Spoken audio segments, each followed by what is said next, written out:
Our lives as individuals and as a nation have undoubtedly been altered by the recent global health crisis. As we adjust to a new way of being, where do we find the inspiration to once again renew our energies? We trace a cycle of life that begins from childhood, in games and sports, in rites of courtship and marriage, in transitions to an afterlife free from all pain and disease. All stages marked by the melding of tradition, skill, memory, and unity. Here is what we most need now: a renewal of our bodies, hearts, and spirits. This is Dayaw, our knowledge, our pride.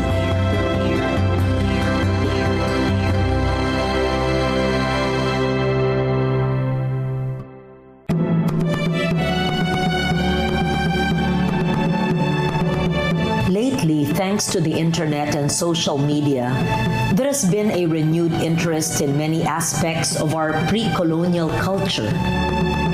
Clues of forgotten kingdoms, glimpses of great treasures, connections to Southeast Asian empires, all of which point to a hunger for a past that may ennoble and inspire us.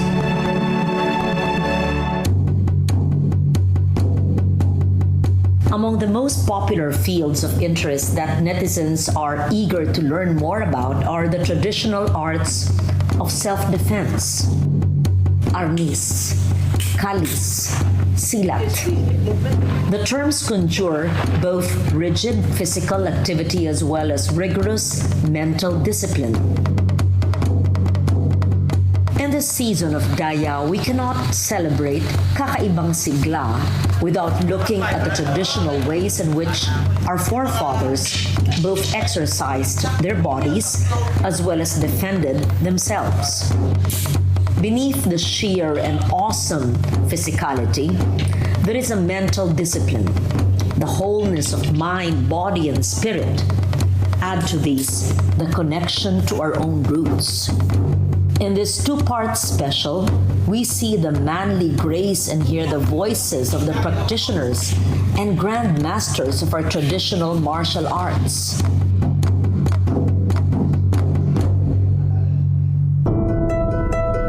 I'm Felipe P. Jocano Jr. I teach anthropology here at UP. I teach also martial arts, Filipino martial arts, Moro fighting arts or silat, and Chinese martial arts as well.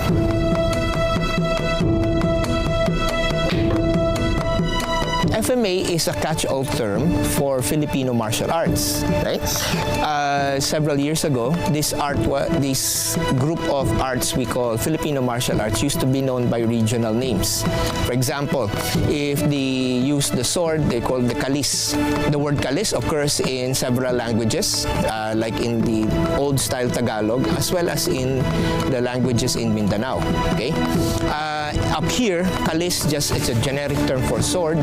But in Mindanao, it's also referred to as the kris. Then you have styles that call themselves, let me see, arnis. Of course, that's the most well-known, and that's the term that is being used in the Tagalog and Hiligaynon-speaking areas today. The other groups, language groups, prefer to call their arts eskrima. So you have this in Cebu. And in the Panay and Negros area, you will find people referring to their arts as baston, which means stick, primarily because of the use of the stick in combat. In Ibanag, pagkali-kali, that's one. So to play the art of kali or to simply do stick fighting and sword fighting.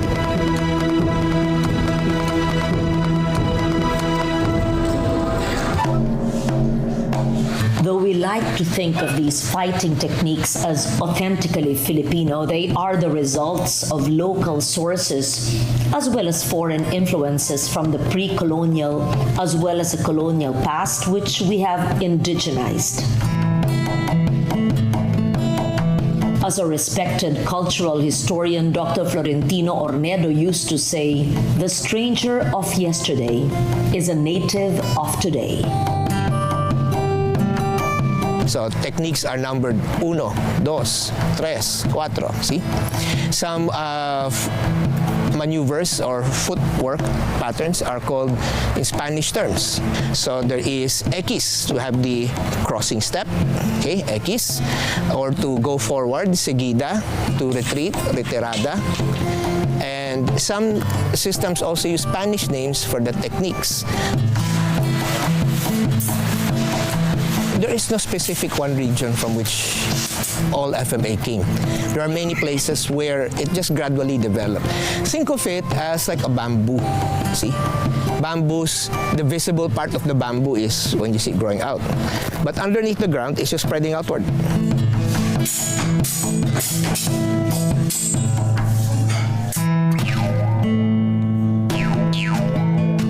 FMA is also a combination of those styles from the that began with local people and then were added, to which were added Spanish methods, and that is the result we have today, a hybrid martial art with a long historical past as well. For the last 10, 15 years, we've been seeing a great deal of interest in, what is Filipino? How do you define Filipino? What is identity? Filipino identity in particular. How do you define it? How do you pin it down and put a specific label to it? And this process, this whole undertaking, is where Filipino martial arts come in. Now, people are attracted to Filipino martial arts because you have a way of expressing identity that's not just simply in the books. It's not all up here. It's not cognitive. It's actually kinetic. By movement, you can realize what kind of identity you have. Each indigenous Philippine culture had its own warrior tradition, and with each warrior, a standard set of weapons that identified the culture group. It is fascinating to see how a blade, a shield, and a spear can have so many beautiful and deadly forms. But take these away, what remains? In Filipino martial arts, the most magnificent weapon is a human body itself.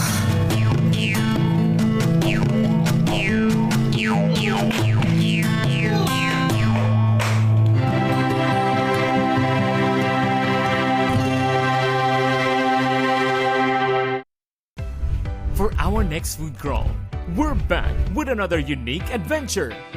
Hindi pa ako nakatikim ng fries na may salted egg. Na overloaded soup talaga pala ito. Ito ang San Jacinto Soup. Eats Fun goes to Congressional. Kasama ang certified foodie na si Leslie Ordinario para sa food trip na perfect for any occasion.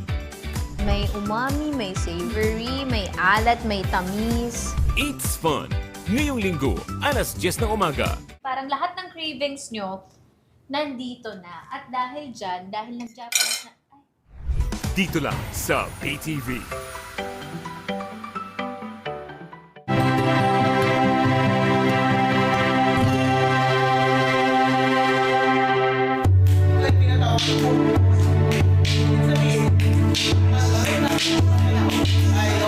This hybrid or integrative skill, as Hokano describes it, is very reflective of Philippine culture in general. Many forms and influences have come together over the years, creating one distinct skill. This skill, in turn, births many regional and cultural variations. Hokano explains the differences between arnis, kalis, silat, and eskrima. The word arnis is a local pronunciation of an older term called arnes. And arnes actually came from Espanol, arnes de mano. But the original idea of arnes actually was the equipment. It wasn't just the sticks or the sword. It was also the armor a warrior wore to combat. But arnis can also be other kinds of weaponry, for example. Then you have, let's say, the dagger. This is an aluminum training dagger we use. Primarily, the purpose is to provide a stimulus for self-defense. So when somebody stabs, there's a certain pattern of defense and then locking techniques. Sometimes if it's a stick versus the knife, the use of the stick is supposed to impact here against the hand.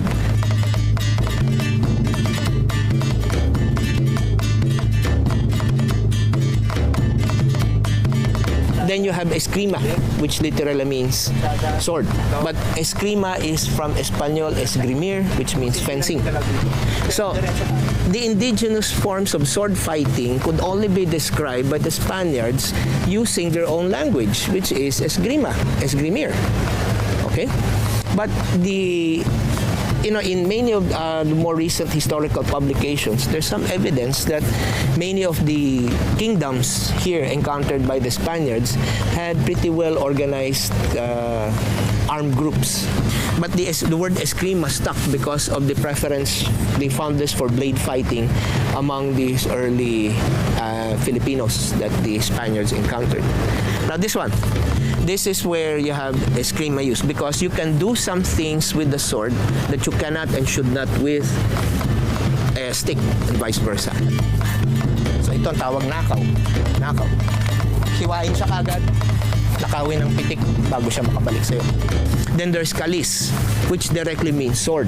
And among these styles, kalis, the arts that use the term kalis in their terminology, are more explicit about the sword origin of the art. So for them, like one of the styles I'm familiar with, the movement of the stick and the movement of the sword should be the same. There. So if in the stick you can do this loose wrist movement, okay? With the sword, you keep your wrist straight. Why? You do cutting movement. That's a big difference already visually between the two. So in a nutshell, this is some of the differences between arnis, eskrima, kalis. In reality, however, many of these share similar movements. Many of them have similar training methods. But there are details and nuances between the people who claim one or more of the names that make them distinct from one another. In reality, many of these share more in common than there have differences actually.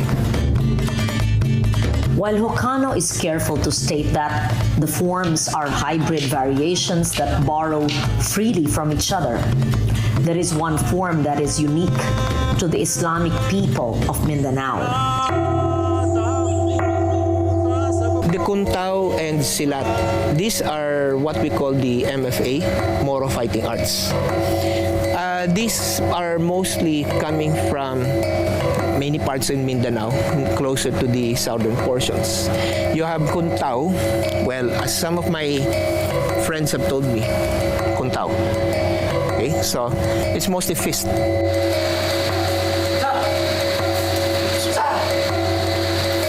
Silat has a more subtle flavor. Silat has more open hand techniques. So if you look at this is very much reminiscent of a dance movement called the Pangalay. But it is not. It is simply silat.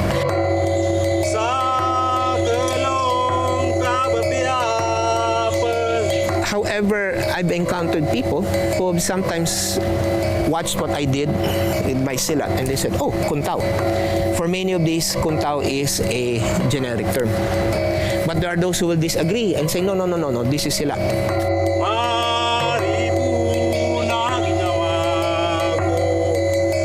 In this case, we refer to Moro more now as a cultural identity in view of the fact that we now have Bangsamoro. And And this refers to the group of peoples that have also, for whom Islam has become integrated into their cultural setting. We are who we are. And so, we now use the term Bangsa Moro, and we refer to their fighting arts as the Moro fighting arts. Now you have here on this end some examples of the weapons of the Moro fighting arts. These four actually are barong. So the barong is a leaf-shaped sword.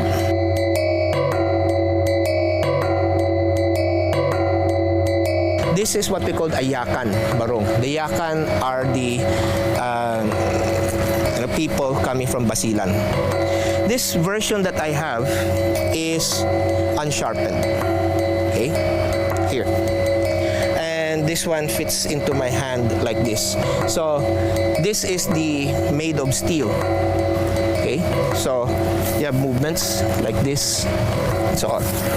And a barong is kind of a very fearsome weapon, mainly because of its weight and the fact that when you get to use it, it will really follow what you're trying to do.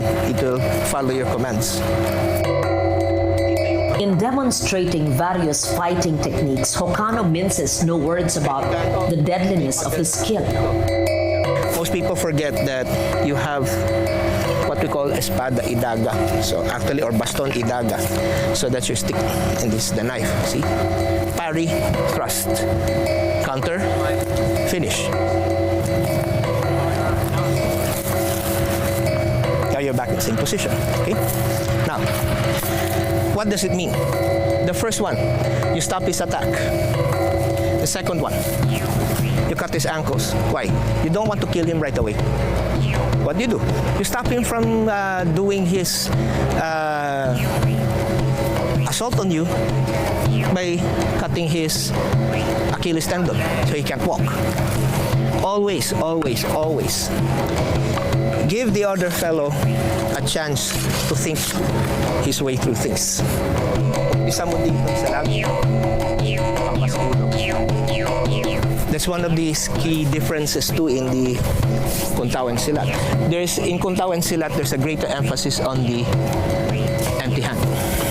The same posture I used for the sword. This is also what we use for empty hand. The same movement I used to avoid, to cut. This is to parry his punch, and this is to stop him at his face from below. Parry this. Check him. Martial arts is not about fighting, killing. Although at its heart, these are really fighting arts. Of course, at its most primal level, this is about combat. But the important question is, combat for what purpose? And in this case, martial arts exist because violence exists. And martial arts is the way to stop, control that violence. That's why law enforcement officers are interested in this, because you have to stop criminals from committing their crimes any further. And you have to do it in a way that is also humane, but also direct and to the point, because they learn the lesson that way.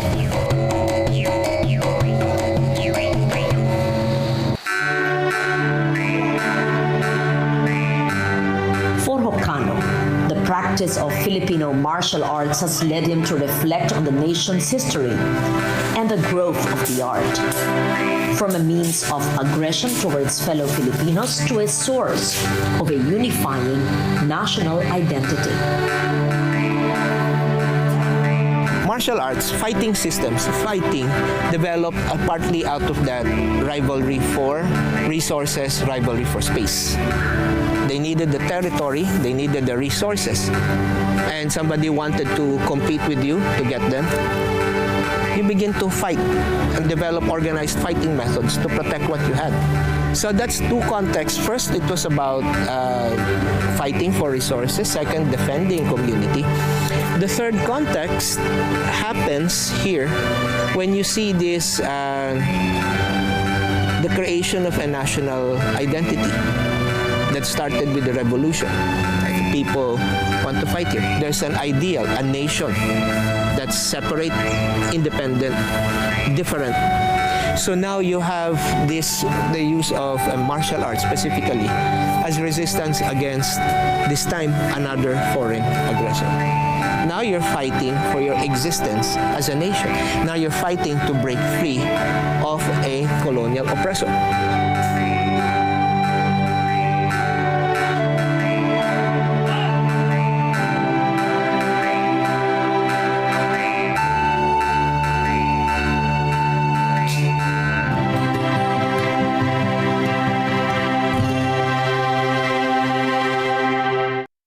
Isang malaking high five mga ka-RSP. Dahil ang inyong favorite morning show, 5 years na. Maraming salamat sa inyo at asahan ninyong magpapatuloy pa. Ang mga balitaan at chikahang 5 out of 5. Dito lang sa Rise and Shine Pilipinas.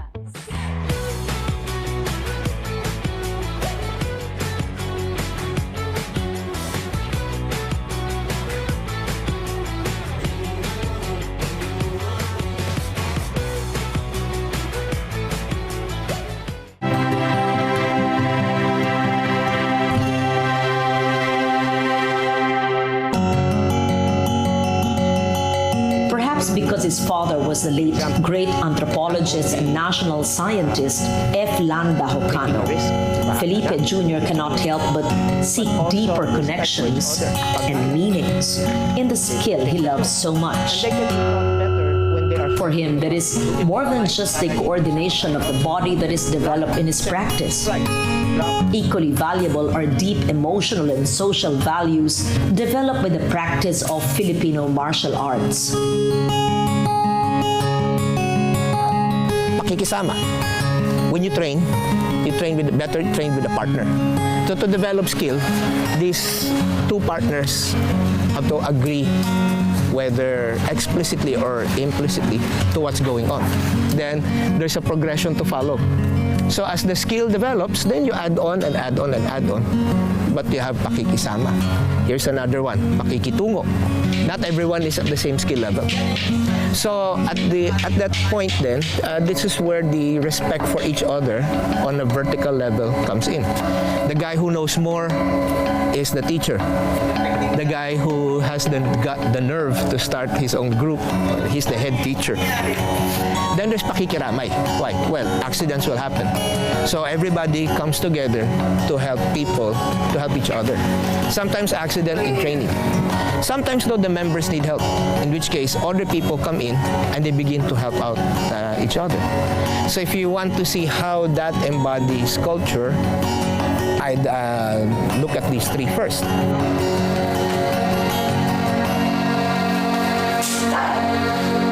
Here's another word from Tagalog, hiya. We tend to think hiya is embarrassment, shame.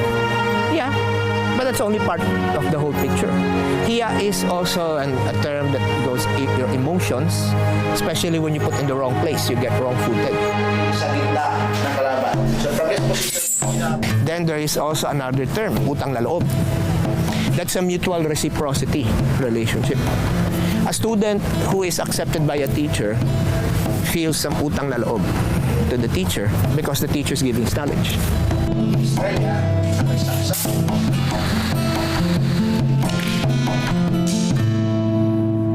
With martial skill comes a deeper awareness of our own singularity as human beings, of our need for connectedness to others, most especially in Filipino culture, where relationships are of primal significance. With so many young Filipinos showing an interest in Filipino martial arts, how then can this skill become more accessible?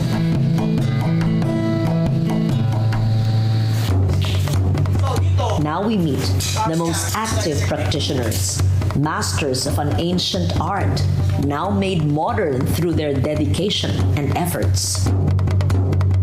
Samuel Bambit Dulay.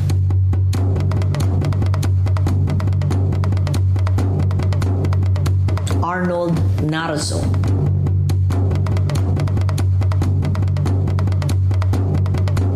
Carlito Lanyada Jr.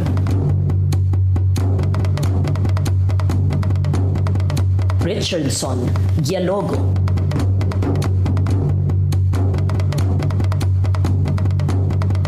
In the next episode of Dayaw, we hear their voices and watch them bring ancient Filipino martial arts into the present.